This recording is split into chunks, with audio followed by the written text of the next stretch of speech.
नमस्कार। पुष्पेश सर अपने GK class में आप सभी का स्वागत कर रहा है। भारत का जो है जीडीपी में जबरदस्त उछाल आया है और अगली महाशक्ति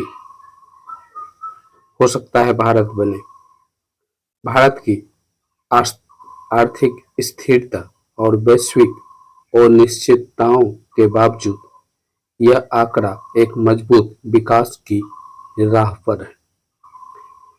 निर्माण क्षेत्र में 8.7% की शानदार वृद्धि, यानी निर्माण क्षेत्र में जीडीपी का ग्रोथ जो है 8.7% वृद्धि हुई है, जबकि विनिर्माण क्षेत्र में 9.9 की वृद्धि हुई है। साथ ही सेवा और निजी खपत में तेजी आई है, यानी सेवा क्षेत्र सर्विस सेक्टर में जबरदस्त उछाल आया है और व्यक्ति के खपत में उपभोक्तावादी वस्तुओं के खपत में जबरदस्त वृद्धि हुई है। ग्रामीण क्षेत्र एक नए उपभोक्ता क्षेत्र के रूप में तेजी से उभर रहा है। सेवा क्षेत्र में भी ग्रामीण क्षेत्र में तेजी से वृद्धि हो रही है, जिसके कारण भारत सेवा क्षेत्र और निजी खपत में यहाँ तेजी से वृद्धि हुई है। इस सब का असर जो है सरकारी निवेश, राजकोषीय नियंत्रण और ग्रामीण मांग में सुधार से हुआ है। ऐसा क्यों हुआ है? सरकारी निवेश हुआ है, चाहे वह रोड हो, सड़क हो, पुल हो या बिल्डिंग्स हो। राजकीय नियंत्रण और ग्रामीण मांग में वृद्धि के चलते ऐसा हुआ है यह सुधार। सरकार ने महंगाई को नियंत्रित करने के लिए मुद्रास्फीति को 3.16% पर लाया है। मुद्रास्फीति पर भी नियंत्रण हुआ है। यह 3.16% पर है। वित्तीय घाटे 5.63% तक सीमित है। भारत का आर्थिक आत्मविश्वास इस तिमाही में स्पष्ट है। यह प्रक्रिया अगर जारी रही तो भारत आने वाले समय में एशिया में सबसे तेजी से बढ़ने वाली अर्थव्यवस्था बन सकता है और वैश्विक निवेश के लिए एक महत्वपूर्ण केंद्र बन सकता है। यानी कि आर्थिक क्षेत्र में नया उभार भारत में आया है, तेजी से आगे बढ़ रहा है। सरकार ने महंगाई को नियंत्रित करने के लिए जो है मुद्रास्फीति, वैश्विक निवेश के केंद्र, यह प्रक्रिया जारी। कुल देशी उत्पाद संकेतक किसी देश की आर्थिक स्थिति का आकलन करते समय सबसे पहले सामने आता है जीडीपी। देशी उत्पाद संकेतक ग्रोस डोमेस्टिक प्रोडक्ट जीडीपी सबसे पहले सामने आता है। यह मानक आर्थिक प्रगति को निर्धारित करता है। भारत की वर्तमान जीडीपी वृद्धि दर ने पूरी दुनिया का ध्यान भारत की ओर आकर्षित किया है। यह लेख आपको जीडीपी क्या है, भारत की वर्तमान जीडीपी स्थिति, उनके प्रभाव, किन क्षेत्र में लाभ और हानि होगी और भारत को विश्व के अन्य देशों से तुलना करने के बारे में बताएंगे। अब जीडीपी पर चलते हैं। GDP gross domestic product. अब जीडीपी क्या है, इस पर जब किसी देश की अर्थव्यवस्था में किसी निश्चित दिए हुए वर्ष यानी एक वर्ष से उत्पादित सभी वस्तुओं और सेवा क्षेत्र से उत्पादित कुल धनराशि के योग को जोड़ा जाए तो जीडीपी बनता है। यानी किसी वित्तीय वर्ष में सकल घरेलू क्षेत्र में उत्पादित सभी वस्तुओं और सेवाओं के कुल योग को जीडीपी कहा जाता है। कुल घरेलू उत्पाद जीडीपी के 4 महत्वपूर्ण भाग होते हैं। प्रयोग, लोगों द्वारा प्राप्त वस्तुओं और सेवा का उपभोग। वित्त पोषण, अन्य निजी कंपनियों द्वारा तकनीकी संरचना, मशीनरी आदि में निवेश दूसरा हुआ। तीसरा, राज्य खर्च, ऐसे शिक्षा, बुनियादी ढांचा और स्वास्थ्य पर सरकारी खर्च। निर्मित निर्यात, आयात से अधिक वस्तुओं और सेवा का निर्यात। इन सभी घटकों का संयोजन एक अर्थव्यवस्था में होने वाली व्यावसायिक गतिविधियों को दिखाता है और देश की आर्थिक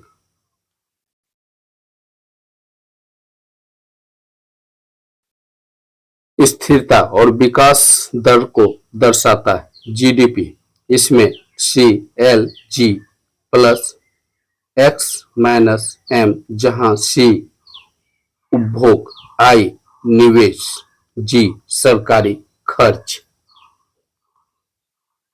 X निर्यात, M आयात, यानी इसमें आपका ये सब जोड़ा जाता है। CLG उपभोग, निवेश, सरकारी खर्च, उसके बाद निर्यात से आयात को घटाया जाता है। भारत की वर्तमान जीडीपी वृद्धि दर यानी 2024-25 में जो वृद्धि दर है वह 7.2%। कितना है? 7.2% भारत का जीडीपी वृद्धि दर। अनुमान है विश्व भर में काफी मजबूत है। वित्त वर्ष 2024-25 की पहली तिमाही में अंतर्राष्ट्रीय मुद्रा कोष, भारतीय रिजर्व बैंक और अन्य संस्थाओं ने इस दर का अनुमान लगाया। भारतीय रिजर्व बैंक ने 2024-25 तक 7% जीडीपी के वृद्धि का अनुमान लगाया था। अंतर्राष्ट्रीय मुद्रा कोष ने भारत की वृद्धि दर 6.8% बताई थी।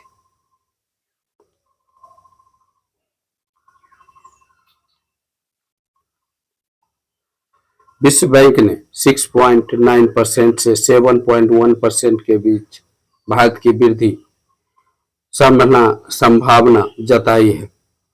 भारत वैश्विक मंदी के बीच भी बेहतर प्रदर्शन कर रहा है क्योंकि यह वृद्धि दर चीन, अमेरिका, जर्मनी, जापान जैसे बड़े देशों की तुलना में काफी अधिक है। यानी जीडीपी वृद्धि दर अमेरिका, जर्मनी, जापान, चीन से भारत की अधिक है। जीडीपी वृद्धि दर के कारण क्या है?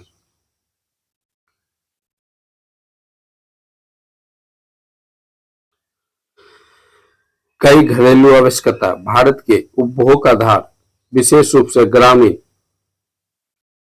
भारत में बढ़ने लगा है। ग्रामीण क्षेत्र का तेजी से विकास हो रहा है जिसके कारण उपभोग आधार ग्रामीण क्षेत्र में जो है तेजी से बढ़ रहा है और अधिकांश जनसंख्या ग्रामीण क्षेत्र में रहती है जिसके कारण ग्रामीण उपभोग आधार बढ़ने से जो है भारत के जीडीपी में यह उछाल आना जालमी था। बुनियादी ढांचे का हिस्सा बनना, राज्यों ने सड़क, रेल और समुद्र तट अवयवों की अवरोध में भारी रकम लगाई है।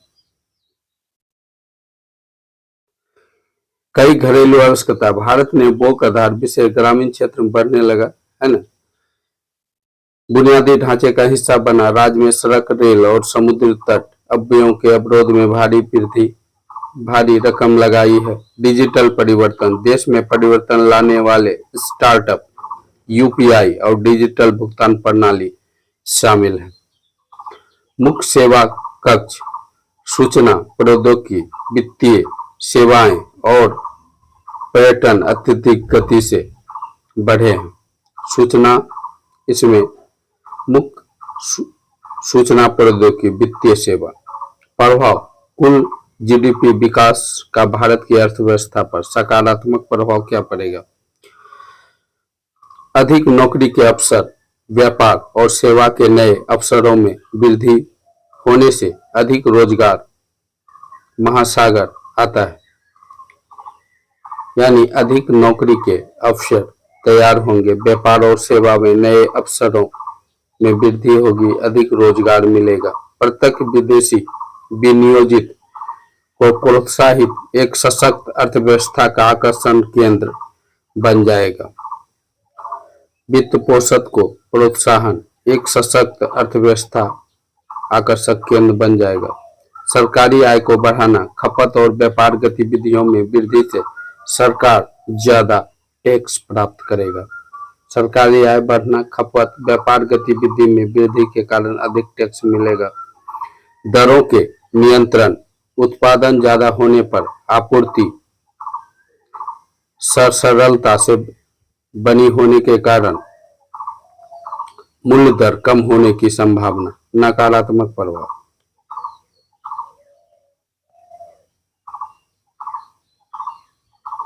इसमें नकारात्मक प्रभाव यह होगा, असमान प्रगति होगी। असमानता आर्थिक स्तर में बढ़ेगी। जीडीपी वृद्धि का लाभ अक्सर बड़े उद्योगों और शहरों तक सीमित रहता है, ग्रामीण क्षेत्र में उतना लाभ नहीं मिलेगा।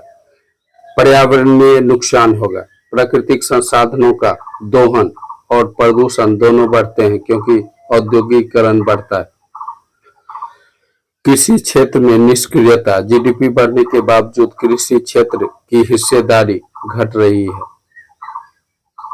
तो ग्रामीण क्षेत्र में कम फायदा मिलेगा। किन क्षेत्रों को होगा सकारात्मक प्रभाव? सेवा और दूरसंचार क्षेत्र। वैश्विक मांग के कारण भारत का आईटी क्षेत्र तेजी से बढ़ रहा है। आईटी क्षेत्र, आउटसोर्सिंग, क्लाउड कंप्यूटिंग और साइबर सिक्योरिटी में निवेश बढ़ेगा। बनावट और संरचना, प्रधानमंत्री गति शक्ति योजना और सरकारी निवेश इस क्षेत्र को बढ़ावा देंगे। वित्त और निवेश तेजी से, digital banking, UPI, credit growth और निवेश बढ़ेगा। उपभोक्ता वस्तुओं या फिर एफएमसीजी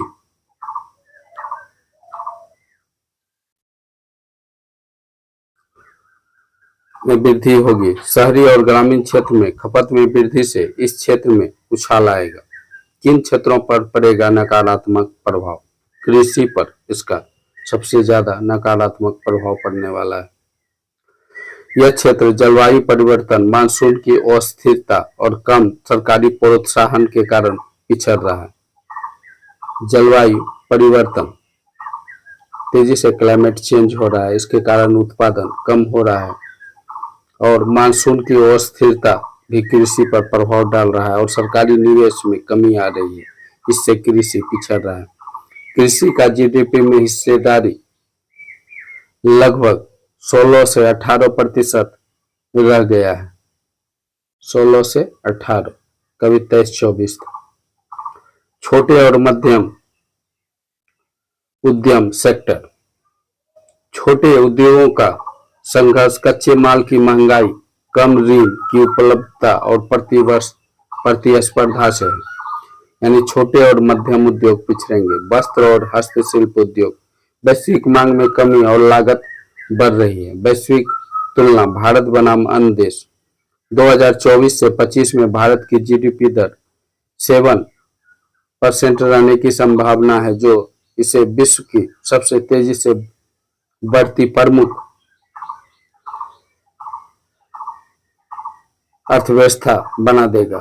चीन की वृद्धि दर 4.6% रहने की उम्मीद है, जो इससे भारत काफी अधिक है, जो उनकी रिकवरी की प्रक्रिया को दिखाता है और यह धीमी है। यूएस की अनुमानित वृद्धि 2.1% है, जो एक स्थिर लेकिन धीमी वृद्धि का संकेत है। जर्मनी की जीडीपी वृद्धि 0.9% का अनुमान, जो मांग में गिरावट और औद्योगिक मंदी का संकेत है। जापान की अनुमानित वृद्धि 1.2%, जो जनसंख्या वृद्धि और उपभोग में गिरावट के संकेत देते हैं। इस तुलना से स्पष्ट है कि भारत की जीडीपी वृद्धि दर विश्व भर में सबसे अधिक है, जो देश को आर्थिक रूप से मजबूत या महाशक्ति बनाने के लिए काफी है। भविष्य की संभावना और चुनौती। संभावना, मेड इन इंडिया और वोकल फॉर लोकल योजना से घरेलू उत्पादन बढ़ेगा।